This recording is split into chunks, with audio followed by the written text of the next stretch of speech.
తిరుపతి పైన తిరుమల ఉంటుంది కదా, తిరుమల దగ్గర ఉంటుంది ఈ టెంపుల్. ఇది హనుమంతుని టెంపుల్. ఎక్కడ అంటే ఆకాశగంగా పాతాళగంగ పోతుంటాం కదా, తిరుమలకించి పోతుంటే మధ్యలో ఉంటుంది అనమాట ఇది. ఈ మధ్యనే ఫేమస్ అయింది ఒక 5 ఇయర్స్ నుంచి. అంతకుముందు లేకుండే. హనుమంతుని పుట్టిన ప్లేస్ అంటే ఇది. ఈటీవీలో కూడా వచ్చింది, ఈటీవీ భారత్లో వచ్చినప్పటి నుంచి అందరికి తెలిసింది. ఇక కర్ణాటకలో పుట్టిండు హనుమంతుడు అని తెలుసు చాలామందికి, కానీ ఇక్కడ కూడా పుట్టిండంట.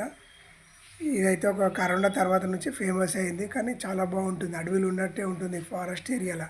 మనం ఇక చెట్టు చూసి ఎంత బాగుందో. మీకు ఇక్కడ కనిపించింది ఇలాంటి చెట్టు, ఎక్కడ కనిపించదు ఇలాంటి చెట్టు. ఇక్కడ స్పెషల్ ఇదే అన్నమాట. ఇదే చెట్టు నీకు ప్రపంచంలో ఎక్కడ ఉండదు ఈ చెట్టు. ఈ వాతావరణం కూడా ఎక్కడా దొరకదు నీకు. చాలా ప్రశాంతంగా ఉంటుంది. ఎంత బాగుంటుంది అంటే అంత బాగుంటుంది అసలు. తిరుమల మొత్తం తిరిగింది వేరే, ఈ గుడి తిరిగింది వేరే. ఇగో ఇదే అనిపించింది చెట్లు, అట్లా చెట్లు ఖతర్నాక్ ఉంటాయి అనమాట. ఏంటంటే లోపడుకుంటుంది. ఇగో ఇదే అనమాట టెంపుల్ కనిపిస్తుంది కదా. ఇదంతా కట్టిన టెంపుల్. ఇది విగ్రహం ఒకటి వెలిసింది అనమాట. ఇగో ఇదే టెంపుల్. ఇది ఈ టెంపుల్ దగ్గర చెట్టు ఇది కనిపించిందా మీకు?